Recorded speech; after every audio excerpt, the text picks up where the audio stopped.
நீங்களா இருக்கிற வரை நாங்க நாயாதான் இருக்குன்னு நீங்க நினைக்கிற வரை இந்த சமூகத்துல எதுவுமே மாறாதுன்னு சொல்லி பரியேறு பெருமாள் படத்துல ஒரு டயலாக் பண்ணுவோம்.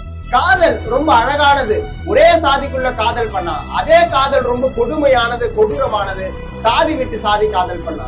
அததான் கவினுக்கு பண்ணிருக்காங்க. மாற்று சாதி பொண்ணை காதலிச்சதுனால கவின் மேல ஆணவ கொலைகளை 2 நாளைக்கு மேல நடத்திருக்காங்க.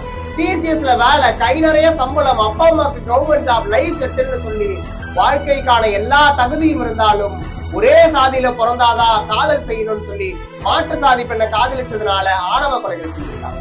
தமிழகத்துல இதுவரை 2017 இருந்து 65 ஆணவ கொலைகள் நடந்திருக்கு. இத்தனை ஆணவ கொலைகள்ல எத்தனை ஆணவ கொலைகளுக்கு சரியான நீதி கிடைச்சிருக்குன்னு பார்த்தா எண்ணிக்கை ரொம்ப கம்மியா இருக்கு. சமூக நீதியை காக்கிற மாநிலம், திராவிட மாடல் ஆட்சி செய்கின்ற மாநிலம், ஓரணியில் தமிழ்நாடு உங்களுடன் முதல்வன் சொல்லி தொடர்ந்து தன்னுடைய பெருமையை பேசிக்கிட்டு இருக்க தமிழக அரசு சாதிக்கு ஆதரவா நடக்கின்ற ஆணவ கொலைகளை ஆதரிக்காம அதை தடுப்பதற்கான ஒரு தடுப்பு சட்டத்தை கொண்டு வந்தாகணும். அதுதான் உண்மையான சமூக நீதி.